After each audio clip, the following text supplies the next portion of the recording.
High, power point engineering কোর্সের এই ভিডিওতে আমরা variable load on power station এই টপিকটা সম্পর্কে দেখব। আমরা আগের ভিডিওতে বিভিন্ন ধরনের পাওয়ার স্টেশন সম্পর্কে দেখেছি। তো এখানে আমরা রেফারেন্স বুক হিসেবে প্রিন্সিপাল অফ পাওয়ার সিস্টেম বা ভিকে মেহতার বইটা দেখতে পারি এবং এই variable load on power station টপিকটা আমাদের চ্যাপ্টার 3-তে রয়েছে। তো বেসিক্যালি এই ভেরিয়েবল লোড অন পাওয়ার স্টেশনটা বেসিক্যালি কী বোঝায়? দেখা যাচ্ছে যে আমাদের বাসা বাড়িতে আমরা বিভিন্ন ধরনের লোড ইউজ করে থাকি। সাপোজ আমরা ধরে নিচ্ছি একটা বাড়িতে 5টা রুম রয়েছে এবং 5টা রুমে দেখা যাচ্ছে ফ্যান, লাইট, টেলিভিশন বা যতটুকু যা দরকার সেই ইকুইপমেন্টগুলো রয়েছে। এখন একটা বাড়িতে সবসময় কিন্তু আমরা ফ্যান অন করে রাখি না, বা সবসময় 24 ঘন্টা কিন্তু আমরা লাইট অন করে রাখি না। দেখা যাচ্ছে কোনো না কোনো সময় সেটা অফ করা লাগতেছে। সো সেই ক্ষেত্রে আমাদের দেখা যাচ্ছে একটা বাড়িতে 24 ঘন্টা সেটা লোডটা ভ্যারি করতেছে। দ্যাট মিনস সবসময় সেটা সবগুলো লোড আমরা অন করে রাখতে পারবো না, বা আমাদের দরকার নাই ন্যাচারালি আমরা যদি চিন্তা করি। সো সেই ক্ষেত্রে আমাদের কি হচ্ছে, লোডটা ভ্যারি করতেছে। ঠিক সিমিলারলি ইন্ডাস্ট্রির ক্ষেত্রেও আমাদের দেখা যাচ্ছে 24 ঘন্টা লোডটা সেম থাকতেছে না। সকালে দেখা যাচ্ছে যখন ইন্ডাস্ট্রিটা অন করা হচ্ছে তখন সেখানে লোডটা অনেক হাই থাকতেছে, এবং দুপুরের দিকে ধীরে ধীরে যখন লাঞ্চের সময় আসতেছে তখন সেখানে আবার লোডটা কমে যাচ্ছে। সো আমরা দেখতে পাচ্ছি যে আমার লোডটা ভ্যারি করতেছে।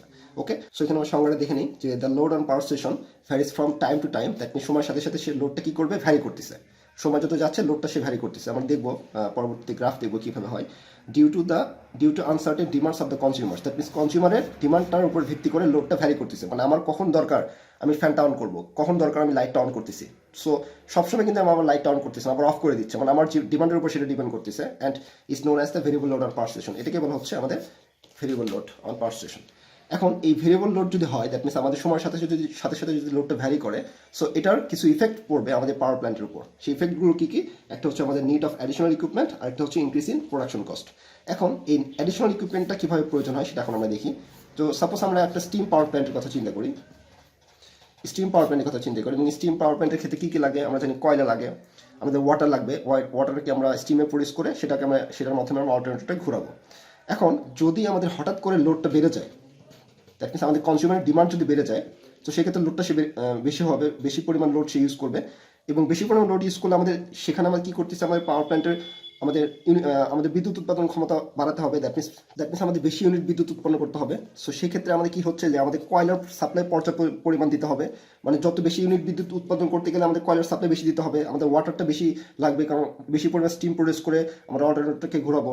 সো সেক্ষেত্রে আমাদের কী হচ্ছে, আমাদের অ্যাডিশনাল ইকুইপমেন্ট সেখানে যুক্ত করা লাগতেছে। ওকে, সো এটার একটা ইফেক্ট আমরা দেখতে পাচ্ছি যে আমাদের লোডটা যদি ভ্যারি করে আমাদের পাওয়ার প্ল্যান্টে আমাদের অ্যাডিশনাল ইকুইপমেন্টের প্রয়োজন হবে। এবং 2 নম্বর আসছে হচ্ছে increase in production cost. That means আমাদের প্রোডাকশন কস্টটা বেড়ে যাবে। দ্যাট মিনস আমাদের প্রতি ইউনিটের যে প্রোডাকশন কস্টটা রয়েছে সেটাও আমাদের বেড়ে যাবে। সেটা কীভাবে বেড়ে যাবে দেখি। দ্যাট মিনস আমাদের লোডটা হঠাৎ করে সাপোজ আমাদের কমে গেল, কনজিউমারের দরকার নাই তখন। দ্যাট মিনস আমাদের কাস্টমার কী হচ্ছে, কাস্টমারের লোডটা সে তখন আর প্রয়োজন হচ্ছে না। সাপোজ কোনো একটা সময় তার লোডটা কমে যাচ্ছে, দ্যাট মিনস লোডটা যদি হঠাৎ করে কমে যায় তাহলে অল্টারনেটরের উপর সেটা ইফেক্ট করবে। আমরা জানি কি অল্টারনেটর কী করে, অল্টারনেটর তার রেটেড ক্যাপাসিটিতে অল্টারনেটর রেটেড ক্যাপাসিটিতে তার এফিসিয়েন্সিটা অনেক বেশি থাকে। দ্যাট মিনস যখন তার রেটেড ক্যাপাসিটি থাকবে তখন তার এফিসিয়েন্সিটা অনেক হাই হয়ে থাকে। এখন যদি হঠাৎ করে লোডটা কমে যায় তাহলে কি হচ্ছে, অল্টারনেটর তার রেটেড ক্যাপাসিটি পাবে না। দ্যাট মিনস তার থেকে অল্প স্পিডে সে ঘুরতে হবে তাকে। এখন অল্প স্পিডে যদি ঘুরে তার এফিসিয়েন্সিটা অনেক কমে যাচ্ছে।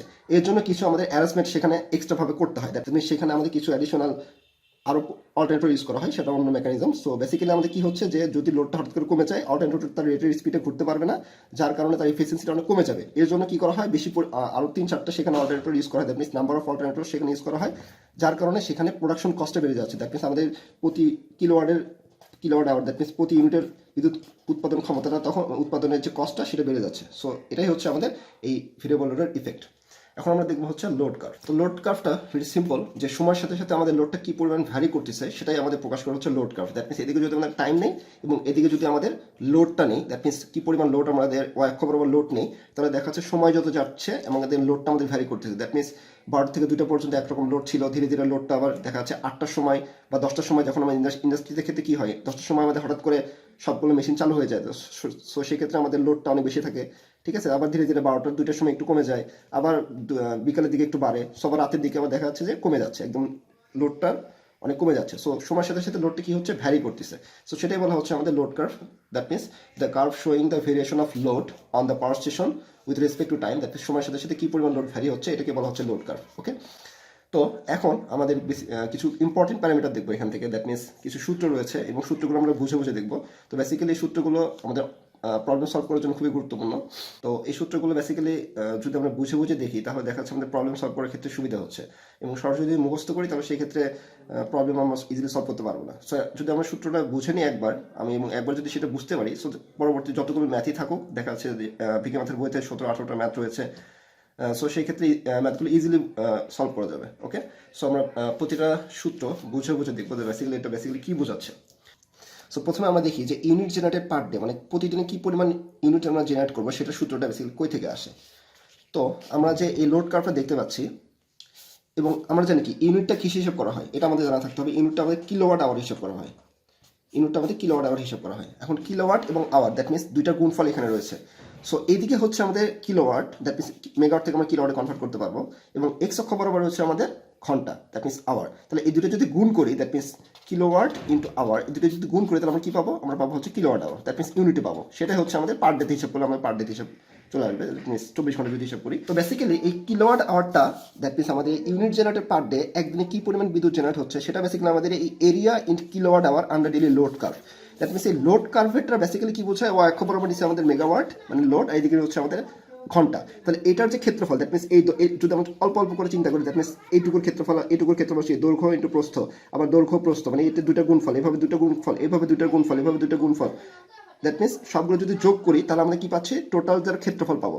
তাহলে 24 ঘন্টায় যদি আমরা ক্যালকুলেশন করি, মানে একটা দিনে কি পরিমাণ বিদ্যুৎ জেনারেট হচ্ছে সেটা বেসিক্যালি কি হবে, এই এরিয়াটা বের করব, একটা দিনের লোড কার্ভটা নিব, এই লোড কার্ভে যে ক্ষেত্রফলটা পাবো সেটাই বেসিক্যালি আমাদের কি হচ্ছে এই ইউনিট জেনারেটেড পার ডে, মানে একদিনে কি পরিমাণ বিদ্যুৎ জেনারেট হচ্ছে। একটু সাধারণভাবে চিন্তা করলে আমরা বুঝতে পারতেছি যে এদিকে হচ্ছে লোড, দ্যাট মিনস এটা হচ্ছে আমাদের কিলোওয়াট যদি হিসাব করি, এবং এদিকে হচ্ছে ঘন্টা, এবং এটা যদি গুণ করি, দ্যাট মিনস ছোট্ট একটা অংশ যদি চিন্তা করি, এইটুকু অংশ যদি চিন্তা করি 12টা থেকে 2টা পর্যন্ত, এটার দৈর্ঘ্য নিব, প্রস্থ নিব, দ্যাট মিনস সময়ের সাথে সাথে আমরা লোডটা গুণ করবো, তাহলে যেটা পাবো সেটা হচ্ছে কিলোওয়াট আওয়ার পাবো, সেটাই হচ্ছে আমাদের ইউনিট। আমরা জানি কি কিলোওয়াট হচ্ছে ইউনিট। সো বেসিক্যালি যদি 24 ঘন্টা হিসাব করি তাহলে সবগুলোর ক্ষুদ্র যোগ করে আমরা 24 ঘন্টা ক্ষেত্রফল বের করতে পারলে, আমরা এই লোড কার্ভের ক্ষেত্রফলটা বের করতে পারলে আমরা কি পাবো, বেসিক্যালি আমাদের কত ইউনিট বিদ্যুৎ জেনারেট হচ্ছে সেটা পাবো। So unit generated per day basically আমাদের কি আসবে, area under daily load curve, সেটাই হচ্ছে আমাদের এই ইউনিট জেনারেটেড পার ডে। ওকে, ভেরি সিম্পল। এখন যদি আমরা এভারেজ লোডটা ক্যালকুলেশন করি, এভারেজ লোডটা বেসিক্যালি কি বোঝায়, মানে একটা দিনে 24 ঘন্টায় কত ইউনিট বিদ্যুৎ আমরা জেনারেট করতেছি। ওকে, মানে যদি আমাদের এভারেজ লোডটা আমাদের প্রতিদিনের একটা হিসাব করি তাহলে আমাদের কি চিন্তা আসতেছে যে একদিনে কতটুকু বিদ্যুৎ আমরা জেনারেট করবো, দ্যাট মিনস 24 ঘন্টায় কত ইউনিট বিদ্যুৎ জেনারেট করতেছি সেটাই হচ্ছে আমাদের এভারেজ লোড। দ্যাট মিনস আমাদের ইউনিট জেনারেটেড পার ডেকে আমরা 24 আওয়ার্স দ্বারা ভাগ করবো, দ্যাট মিনস 24 ঘন্টা দ্বারা ভাগ করবো, তাহলে আমাদের একটা দিনে কি পরিমাণ কত ইউনিট বিদ্যুৎ জেনারেট হচ্ছে সেটা হচ্ছে আমাদের এভারেজ লোড। তো এই ইউনিট জেনারেটেড পার ডে, এটা আমরা কি পেলাম, unit generated per day basically আমরা কি পাই, যে আমাদের এই ডেইলি লোড কার্ভের যে ক্ষেত্রফলটা রয়েছে, 24 ঘন্টার যে ক্ষেত্রফলটা রয়েছে, 24 ঘন্টা যদি ক্যালকুলেশন করি তাহলে 24 ঘন্টা সবগুলো ক্ষেত্রফল, ছোট ছোট ক্ষেত্রফলগুলো যোগ করলে 24 ঘন্টা আমরা পেয়ে যাবো, তার সাথে এটা ক্ষেত্রফলটা পাবো, সেটাই হচ্ছে আমাদের কি unit generated per day. That means এই unit generated per day basically আমাদের area in kilowatt hour under daily load curve, এই লোড কার্ভের যে ক্ষেত্রফলটা সেটাই হচ্ছে আমাদের এই ইউনিট জেনারেটেড পার ডে, সেটা তো আমরা এখানে দেখলাম। এটাকে যদি আমরা 24 আওয়ার্স দ্বারা ভাগ করি সেটাই পাবো হচ্ছে আমাদের এভারেজ লোড। সো এটা ভেরি ইম্পর্টেন্ট, সেগুলো আমাদের মনে রাখতে হবে যে এভারেজ লোডটা বেসিক্যালি কি বোঝাচ্ছে। তারপর আসে হচ্ছে আমাদের লোড ফ্যাক্টর। লোড ফ্যাক্টরটা বেসিক্যালি কি বোঝায়, আমাদের average load by maximum demand. That means আমাদের এভারেজ লোডটাকে যদি আমরা ম্যাক্সিমাম ডিমান্ড দ্বারা ভাগ করি তাহলে পাবো হচ্ছে আমাদের লোড ফ্যাক্টর। এগুলো আমাদের লাগবে প্রবলেম সলভ করার জন্য, এবং শর্টকাটে আমরা মনে রাখতে পারি হচ্ছে লাম দ্বারা, LAM, load factor is equals to average load by maximum demand. এখন এই ম্যাক্সিমাম ডিমান্ডটা আমরা কই পাবো, এভারেজ লোডটা আমরা পেলাম এখান থেকে, যে unit generated per day by 24 hours, that means 24 ঘন্টায় কি পরিমাণ বিদ্যুৎ জেনারেট হচ্ছে সেটাই হচ্ছে আমাদের এভারেজ লোড, মানে একটা এভারেজ আমরা পাবো, এভারেজকে একটা ভ্যালু পেয়ে যাবো, এবং আমাদের ইউনিট জেনারেটেড পার ডে পেলাম হচ্ছে আমাদের এই লোড কার্ভের যে ক্ষেত্রফল, সেটাই হচ্ছে আমাদের ততটুকু ইউনিট বিদ্যুৎ ইউনিট জেনারেট হচ্ছে। এখন ম্যাক্সিমাম ডিমান্ডটা কি, দ্যাট মিনস আমাদের যে লোড কার্ভের সবচাইতে পিক ভ্যালুতে, মানে দ্যাট মিনস যে ভ্যালুটাতে আমাদের লোডটা সবচেয়ে বেশি থাকতেছে, দ্যাট মিনস এই ভ্যালুতে আমাদের লোডটা সবচেয়ে বেশি থাকতেছে, দ্যাট মিনস এই ক্ষেত্রে যদি আমি চিন্তা করি তাহলে হচ্ছে 8 মেগাওয়াটটা হচ্ছে আমাদের ম্যাক্সিমাম ডিমান্ড। তাহলে এই যে ম্যাক্সিমাম ডিমান্ড আসবে আমাদের 8, আমরা প্রবলেম সলভ করার সময় দেখবো এগুলো। এখন আসতে হচ্ছে demand factor. Demand factor basically কি বোঝায়, maximum demand by connected load. Shortcut মনে রাখার নিয়ম হচ্ছে DMC, মানে ম্যাক্সিমাম ডিমান্ডটাকে আমাদের কানেক্টেড লোড দ্বারা ভাগ করবো। এখন হচ্ছে কানেক্টেড লোড বেসিক্যালি কি বোঝায়, এবং এই ভ্যালুটা সবসময় একের থেকে ছোট হয়, কিভাবে হয় সেটা আমরা দেখি। যে কানেক্টেড লোড বেসিক্যালি আমাদের একটা বাড়িতে 5টা রুম রয়েছে সাপোজ, এবং 5টা রুমে 5টা ফ্যান রয়েছে এবং 5টা লাইট রয়েছে সাপোজ চিন্তা করি। এখন এই যতগুলো ফ্যান এবং লাইট রয়েছে এবং সবগুলো লোডের যোগফলটা হচ্ছে আমাদের কানেক্টেড লোড। দ্যাট মিনস সবগুলো যতগুলো বাসার ভিতরে যতগুলো লোড কানেক্টেড করা রয়েছে সেগুলো হচ্ছে আমাদের কানেক্টেড লোড। এখন ম্যাক্সিমাম ডিমান্ড হচ্ছে যে ওই বাড়িতে সবচেয়ে কোন সময়ে সবচেয়ে বেশি পরিমাণ লোড ইউজ করা হয়েছিল। দ্যাট মিনস সাপোজ একটা বাড়িতে যদি 5টা লোড থাকে, দেখা যাচ্ছে যে ওই বাড়িতে সবচাইতে বেশি পরিমাণ লোড ইউজ করা হয়েছে। দ্যাট মিনস হচ্ছে 5টার মধ্যে 4টা ফ্যান এবং 4টা লাইট, এটাই তার সর্বোচ্চ পরিমাণ ডিমান্ড। দ্যাট মিনস সর্বোচ্চ পরিমাণ ডিমান্ড হচ্ছে এই 4টা ফ্যান 4টা লাইট। কিন্তু কানেক্ট করা আছে কত, মানে একটা বাড়িতে কিন্তু সব দেখা যাচ্ছে অনেকগুলো সুইচ, অনেকগুলো প্লাগ থাকতে পারে, কিন্তু সবগুলোই কিন্তু ইউজ হয় না। দ্যাট মিনস ম্যাক্সিমাম ডিমান্ডটাও যদি সে যায়, কিন্তু সবগুলো কিন্তু সে একসাথে ইউজ করে না। ন্যাচারালি কিন্তু দেখা যাচ্ছে যে ম্যাক্সিমাম কানেক্টেড লোডের থেকে কিছু পরিমাণ কম সে ইউজ করবে, কারণ কানেক্টেড লোড তার সবচেয়ে মানে একটা বাসার ভিতরে যতগুলো কানেকশন দেওয়া আছে কিন্তু সবগুলো কিন্তু সে ইউজ করে না। ম্যাক্সিমাম ডিমান্ডে কি করবে সে, তার দেখা যাচ্ছে একটা বাড়িতে 5টা ফ্যান আছে, তার সবগুলো কানেক্টেড লোড, দেখা যাচ্ছে যখন সব মেহমান সব আসছে দেখা যাচ্ছে যে 4টা ফ্যান এবং 4টা লাইট সে চলতেছে, কিন্তু কোনো না মানে ওই সার্টেন সময় দেখা যাচ্ছে কিছু পরিমাণ লোড সে কম ইউজ করবে। কানেক্টেড লোডের তুলনায় কিছু পরিমাণ লোড সে কম ইউজ করে ম্যাক্সিমাম ডিমান্ডেও। সো বেসিক্যালি আমাদের কানেক্টেড লোডটা অনেক বেশি হয়ে থাকে, সবচেয়ে মানে বেশি হয়ে থাকে, ম্যাক্সিমাম ডিমান্ডটা আমাদের কম হয়ে থাকে। সো বেসিক্যালি এটা যদি হয়ে থাকে তাহলে আমাদের সেটা ভেবে একের থেকে একটু কম আসবে। আমরা যদি ঠান্ডা মাথায় চিন্তা করি তাহলে এটা বুঝতে পারবো। সো আমাদের ডিমান্ড ফ্যাক্টর হয়ে গেল। এখন আসি হচ্ছে যে আমাদের আরও কিছু ইম্পর্টেন্ট সূত্র রয়েছে। That means daily average load, মানে আমাদের একটা দিনে অ্যাভারেজ লোডটা কীভাবে কতটুকু আসবে সেটা আমরা ইতিমধ্যে দেখলাম যে unit generated, number of units generated in a day divide by 24 hours. That means একদিনে কি পরিমাণ বিদ্যুৎ জেনারেট করতেছি, কত ইউনিট বিদ্যুৎ জেনারেট করতেছি, সেটাই হচ্ছে আমাদের ডেইলি অ্যাভারেজ লোড, মানে দিনে ক্যালকুলেশন করবো। এখন যদি আমরা মান্থলি অ্যাভারেজ লোড ক্যালকুলেশন করি তাহলে সেটা মান্থলি চলে আসবে। দ্যাট মিনস নাম্বার অফ, মানে একটা মাসে কতটুকু বিদ্যুৎ জেনারেট করতেছি, ঠিক আছে, number of unit generate in a month, মানে একটা মাসে কতটুকু ইউনিট বিদ্যুৎ জেনারেট করতেছি, that means number of hours in a month. এই ক্ষেত্রে আমাদের কি 24 ঘন্টা ক্যালকুলেশন করেছিলাম, এখন আমরা কি করবো মাসে ক্যালকুলেশন করবো। এবং মাসে ক্যালকুলেশন করার ক্ষেত্রে আমাদের যদি একটু ঠান্ডা মাথায় চিন্তা করি তাহলে দেখতে পাচ্ছি আমাদের ইউনিট কিন্তু আমাদের জেনারেট করছে কিলোওয়াট আওয়ারে। দ্যাট মিনস এখানে কিন্তু আওয়ার চলে আসতেছে, মানে যতই ক্যালকুলেশন করি আমাদের ইউনিট কিন্তু কিলোওয়াট আওয়ারই ক্যালকুলেশন করতে হবে। এবং সেটা কি করতেছি, একটা মাসে ক্যালকুলেশন করতেছি। তাহলে আমাদের কি করতে হবে, নিচেও আমাদের কি করতে হবে, একটা মাসে কতগুলো ঘন্টা হয় সেই ঘন্টা দ্বারা ভাগ করতে হবে। তা না হলে তো এখানে যদি আমাদের ঘন্টা নেই, এখানে যদি আমাদের মান্থ, যদি আমাদের আওয়ার্স না নিয়ে যদি আমাদের মিনিটে ক্যালকুলেশন করি তাহলে কিন্তু হবে না। সো উপরেও আওয়ার্স নিয়েছি, নিচেও আমাদের আওয়ার্স দ্বারা ভাগ করতে হবে। সো একটা মাসে কতটুকু বিদ্যুৎ জেনারেট করতেছি সেটা হচ্ছে আমাদের মান্থলি অ্যাভারেজ লোড। এবং ইয়ারলির ক্ষেত্রে আমাদের ঠিক আসবে হচ্ছে আমাদের একটা বছরে কতটুকু ইউনিট বিদ্যুৎ জেনারেট করতেছি সেটা হচ্ছে আমাদের ইয়ারলি চলে আসবে। সো সেটার ক্ষেত্রে আসবে number of unit, that means number of kilo unit generate in a year divided by 8760। That means একটা বছরে কতগুলো ঘন্টা রয়েছে, একটা বছরে 8760 ঘন্টা রয়েছে। আমরা ক্যালকুলেশন করে বুঝতে পারবো এক বছরে ঘন্টা কতটুকুতে আসে। দেখা যাচ্ছে এখানে আওয়ার নিয়েছি, তাহলে সেই জন্য আমাদের নিচেও আওয়ার্স দ্বারা ভাগ করতে হচ্ছে, কারণ কিলোওয়াট আওয়ার আমরা ইউনিট জানি, কিলোওয়াট আওয়ার ক্যালকুলেশন করা হয়। ওকে, তো আশা করি এটা আমরা বুঝতে পেরেছি। এখন আসি হচ্ছে আমাদের খুব গুরুত্বপূর্ণ একটা বিষয়, এবং এটাতে বেসিক্যালি অনেকগুলো প্রবলেম সলভ করতে হবে। সো আমরা লোড ফ্যাক্টর কি দেখলাম, যে load factor is equals to average load by maximum demand. সেখান থেকে আমরা এভারেজ লোড সময় কি লিখতে পারতেছি, maximum demand into load factor. Okay, এই জিনিসটা আমরা একটু দেখলাম। এখন আসি হচ্ছে একটা বছরে কি পরিমাণ বিদ্যুৎ জেনারেট হচ্ছে, এর সরাসরি কিন্তু আমাদের প্রবলেমে লাগবে। একটা বছরে কি পরিমাণ বিদ্যুৎ জেনারেট হচ্ছে, that means number of unit generate in a year. That means একটা বছরে কি পরিমাণ বিদ্যুৎ জেনারেট হচ্ছে, এটাকে আমরা কি পাবো, এই average load, that means yearly average load এর সাথে 8760 গুণ আসবে। ওকে, সো এই যে এভারেজ লোডটা আমরা কি হিসেবে ক্যালকুলেশন করি, কিলোওয়াটে ক্যালকুলেশন করি, এটা আমরা জানি। এবং hours in year, that means এই যে hours in year, that means 8760 এই ঘন্টা দ্বারা ভাগ আমরা গুণ করবো, তাহলে তো পাবো হচ্ছে number of unit generate in a year.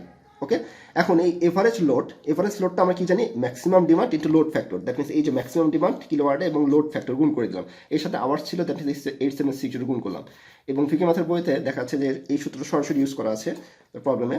So যদি সরাসরি ইউজ করতে পারি তো করে ফেলবো, আর যদি না পারি তাহলে আমরা ভেঙে করবো।